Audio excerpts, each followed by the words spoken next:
Hello लोगोफोर, खुलुमबाय नोंथांमोनखौ आंनि चेनेलाव बरायनाय जाबाय। लोगो नोंथांमोन, आं दिनै नोंथांमोननि थाखाय ICC मेन क्रिकेट वर्ल्ड काप 2023 नि माखासे गोनांथार इम्परटेन्ट जिके लानानै फैदों। बे जिकेआ जोंनि जानो गोनां आसाम पुलिस आरो आसाम डाइरेक्ट रिक्रुटमेन्टनि ग्रेड 3 आरो ग्रेड 4 आनजादनि थाखाय जोबोद इम्परटेन्ट। बे टपिकनिफ्राय मोनसे नङा मोनसे कुइसनखौ फैगोनखौ जोङो रोखा नुहुरनाय जाखाबाय। बेनिखायनो नोंथांमोना भिडिअखौ स्किप खालामालासिनो जोबजासिम नाय आरो नट्स खालामनानै ला। अब्ला फैदो जोङो भिडिअखौ जागायनोसै। नोंथांमोननि स्क्रिनाव 1 नाम्बार कुइसन। 1 नाम्बार कुइसनाव दङ ICC मेन क्रिकेट वर्ल्ड काप 2023 खौ फाइनालाव बबे हादरा देरहानो हादों? जोंना 19 नभेम्बराव फाइनाला जानानै थांबाय अस्ट्रेलिया आरो भारत हादरनि गेजेराव। दा बे मोननै हादरनि गेजेराव जोंना देरहागिरि हादरा जाबाय अपसन नाम्बार ए अस्ट्रेलिया। मिथिना ला अस्ट्रेलिया हादरा ICC क्रिकेट वर्ल्ड काप 2023 फाइनालखौ भारतनि हेंथायै गेलेना 6 उइकेटजों भारतखौ फेजेननो हादों। बे फाइनाल गेलेनाया भारत हादरनि नरेन्द्र मदि स्टेडियाम, गुजरात आहमेदाबादआव जादोंमोन। जोबोद इम्परटेन्ट कुइसन लोगोफोर, नोंथांमोना स्क्रिनशट एबा नट्स खालामनानै ला। अस्ट्रेलियाया गासै 6 बार एबा 6थि बार चेम्पियन जानो हाबाय, वर्ल्ड चेम्पियन। बेखौ नोंथांमोना गोसोआव ला। दाना फैदो 2 नम्बर कुइसन। 2 नम्बर कुइसनाव दङ बबे हादराव ICC मेन क्रिकेट वर्ल्ड काप 2023 आ जादोंमोन? पाकिस्तानाव, ना श्रीलंकायाव, ना भारतआव, ना बांलादेश? होमबा बेनि कारेक्ट एन्सार जागोन भारत हादराव। दाना एसे गुवारै मिथिनानै लाबावनोसै। बे बादायनाया 5 अक्ट'बरनिफ्राय 19 नभेम्बर 2023 सिम जादोंमोन। बे बादायनाया भारत हादराव जादोंमोन। गासै मोन 48 बार गेलेनाय जादोंमोन। बे बादायनाया देग्लाय 13थि एडिशनमोन। बे बादायनायाव गासै मोन 10 हादरनि टीमा बाहागो लादोंमोन। दाना नेक्स्ट कुइसन। ICC मेन क्रिकेट वर्ल्ड काप 2023 आव प्लेयार अफ द टुर्नामेन्ट बान्थाखौ सोर गेलेगिरिया मोनदोंमोन? एबा सोर गेलेगिरिया बांसिन रान खालामनानै बे बान्थाखौ मोननो हादोंमोन? होमबा बे मोनब्रै अपसननि मादाव बेनि कारेक्ट एन्सारा जाबाय अपसन नाम्बार बी, विराट कोहली। बिथाङा इन्डियानि। बिथाङा गासै 765 रान खालामनो हादों। बिथाङा प्लेयार अफ द सिरिज बान्थाखौबो मोननो हादों। होमब्ला बिथाङा खेबसेनो मोननै बान्था मोनदों। मोनसेया जाबाय बांसिन रान खालामनायनि थाखाय प्लेयार अफ द टुर्नामेन्ट आरो मोनसेया जाबाय प्लेयार अफ द सिरिज। नोंथांमोना गोसोआव लाबानो जाबाय। फैथावना इम्परटेन्ट कुइसन बियो। दाना नेक्स्ट कुइसन। ICC मेन क्रिकेट वर्ल्ड काप 2023 खौ मा फर्मेटआव गेलेनाय जादोंमोन? बेनि कारेक्ट एन्सारा जाबाय अपसन नाम्बार बी, ODI। ODI नि full form one day international. दाना नेक्स्ट कुइसन। इन्टारनेशनेल क्रिकेट काउन्सिल ICC खौ माब्ला गायसननाय जादोंमोन? मोनब्रै अपसननि मादाव, होमब्ला बेनि कारेक्ट एन्सारा जाबाय 1909, अपसन नाम्बार डी। एसे मोजाङै मिथिनानै लाबावनोसै। हेडक्वार्टारआ बबाव दङ होननानै बुङोब्ला दुबाइ, इउनाइटेड आरब एमारेटआव दङ। मेम्बारशिपआ गासै टटेल 108 दं। बेनि CEOआ सोर होननानै बुङोबा जब आलार्टलिस। चेयारमेनआ सोर होननानै बुङोबा ग्रेग बार्काले आरो जेनेरेल मेनेजारआ सोर होननानै बुङोबा वासिम खान। नोंथांमोना गोसोआव ला। हेडक्वार्टार आरो चेयारमेनआ फैथावनाथार। दाना नेक्स्ट कुइसन। कुइसन नाम्बार 6 आव दङ लोगोफोर बबे हादरा ICC मेन क्रिकेट वर्ल्ड काप फाइनालखौ बयनिख्रुइबो बांसिन खेब देरहानो हादों?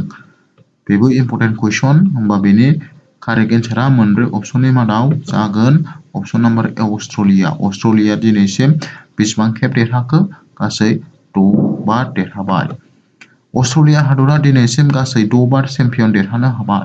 माब्ला 1987 आव फार्स्ट, सेकेन्डआव 1999, बेनि उनाव 2003, 2007, 2015 आरो देग्लाय 2023 आव। बेजों लोगोसे नोंथांमोना गोसोआव ला भारत हादरा 2 बार चेम्पियन देरहानो हाबाय।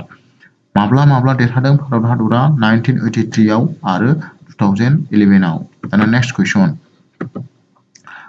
कुइसन नम्बर 7 आव दङ आईसीसी मेन क्रिकेट वर्ल्ड कापआव बयनिख्रुइबो बांसिन रान खालामनो हानाय गेलेगिरिया सोर? आं एसे सिगाङावसो होनखांखाबाय अब्ला बेनि कारेक्ट एन्सारखौ नायदो विराट कोहली अपसन नम्बर डि। दानिया मिथिना ला विराट कोहलीया भारत हादरनि गेलेगिरि बियो गासै 765 रान स्कर खालामदों गोसोआव ला। दानिया नेक्स्ट कुइसन नम्बर 8 आव दङ आईसीसी मेन क्रिकेट वर्ल्ड कापआव बयनिख्रुइबो बांसिन उइकेट खालामनो हानाय गेलेगिरिया सोर? बिथाङाबो भारत हादरनिनो सासे बलारआ बांसिन उइकेट खालामनो हादों। बिथांनि नामानो जाबाय अपसन नम्बर ए मोहम्मद शमी। मोहम्मद शमीआ भारतनि गेलेगिरि बलार बियो गासै 24 जन उइकेट खालामनो हादोंमोन लोगोफोर गोसोआव ला बेखौबो। दानिया नेक्स्ट कुइसन नम्बर 9 आव दङ आईसीसी मेन क्रिकेट वर्ल्ड कापआ गिबि खेब माब्ला जादोंमोन? गिबि खेबाव माब्ला गेलेनाय जादोंमोन होननानै बुङोब्ला बेनि कारेक्ट एन्सारा जागोन 1975 अपसन नम्बर ए। 1975 आव गिबि खेब गेलेनाया जादोंमोन बबेयाव? इंलेन्डआव जादोंमोन। इंलेन्ड हादरानो हस्ट खालामदोंमोन फार्स्ट आईसीसी क्रिकेट वर्ल्ड कापखौ। फाइनालाव सोरजों गेलेदोंमोन? अस्ट्रेलिया आरो वेस्ट इंडिजनि गेजेराव गेलेदोंमोन आरो बे गेलेनायाव वेस्ट इंडिजआ अस्ट्रेलियाखौ फेजेननो हादों। थारमाने अस्ट्रेलियाया जेननांदों वेस्ट इंडिजआ देरहादों। दानिया नेक्स्ट कुइसन नम्बर 10 आव दङ आईसीसी मेन क्रिकेट वर्ल्ड काप बादायनायाव अस्ट्रेलिया हादरनि टीम केप्टेना सोरमोन? नोंथांमोना सावगारिखौ नुबाय होमबा टीम केप्टेना सोरमोन होननानै बुङोबा अपसन नम्बर ए पेट कमिन्स। बेजों लोगोसे नोंथांमोनाबो गुबुन हादरनि टीमनि केप्टेनफोरनि मुंखौबो गोसोआव लाजोब। केप्टेननि मुंखौबो सोंथावना नुहुरो जानो गोनां आनजादाव। दाना फैदो नेक्स्ट कुइसना नोंथांमोननि थाखायसो नोंथांमोननि सोंथिफोर। नोंथांमोना कुइसनखौ मोजाङै नायनानै बेनि कारेक्ट एन्सारखौ कमेन्ट बक्सआव हरबानो जाबाय। आसा खालामो नोंथांमोना बयबो हरगोन। दाना कुइसना दङ आईसीसी मेन क्रिकेट वर्ल्ड काप 2019 खौ बबे हादरा देरहानो हादोंमोन? जोंना क्रिकेट वर्ल्ड कापआ बोसोरब्रैनि उन जाबाय थायो एबा बोसोरब्रैजों खनसे जाबाय थायो। दाना 2019 आवबो जादोंमोन। बे 2019 आव बबे हादरा देरहादोंमोन? श्रीलंकाया ना इन्डियाया ना इंलेन्डआ ना अस्ट्रेलियाया? नोंथांमोना कमेन्ट बक्सआव कमेन्ट खालामनांगौ। दानिया नेक्स्ट कुइसन नम्बर 12 आवबो नोंथांमोना कमेन्ट खालामनांगोन आईसीसी मेन क्रिकेट वर्ल्ड काप 2027 खौ बबे हादराव खुंनाय जागोन? जानो गोनां 2027 नि आईसीसी मेन क्रिकेट वर्ल्ड कापआ साउथ आफ्रिका ना इन्डिया ना इंलेन्ड ना अस्ट्रेलियायाव जायो? नोंथांमोना कमेन्ट खालामनानै हरबानो जाबाय। गोजोन्थों। बेजों लोगोसे आं नोंथांमोननो दिनै फोसावनो सानो आङो साननै सानथामनि गेजेरावनो नोंथांमोननि थाखाय आङो मेथ्स कर्स लानानै फैगासिनो दं एबा मेथ्स कर्सखौ लन्च खालामनो थांगासिनो दङ। बे मेथ्स कर्सआव नोंथांमोना बर' रावजोंनो सानखान्थिनि माखासे बेसिक आरो एमसिकिउ फोरोंनायखौ मोनगोन जाय जानो गोनां आसाम पुलिस आरो आसाम डाइरेक्ट रिक्रुटमेन्टनि थाखाय जोबोद गोनांथार। नोंथांमोना PDF फाइलाव डाउनलड खालामनो मोनगोन। बे PDF फाइलावनो टपिक वाइज गासिबो सिलेबास मथै बर' रावजों फोरोंनाय सानखान्थि क्लासखौ मोनगोन। नोंथाङा PDF आव साइडआव प्लेनाव बटन मोनगोन। बे प्लेनाव बटनाव सेरबानो नोंथांमोनहा बर' रावजों सानखान्थि फोरोंनायखौ मोनगोन। नोंथांमोना नेनानै थाबाय था। साननै सानथामल'सो नांथारसिगोन बेनि उनावनो नोंथांमोना मोननो हासिगोन। होमबा दिनैनि भिडिअ'आ बेखिनियावनो जोब्बाय। गोजोन्थों।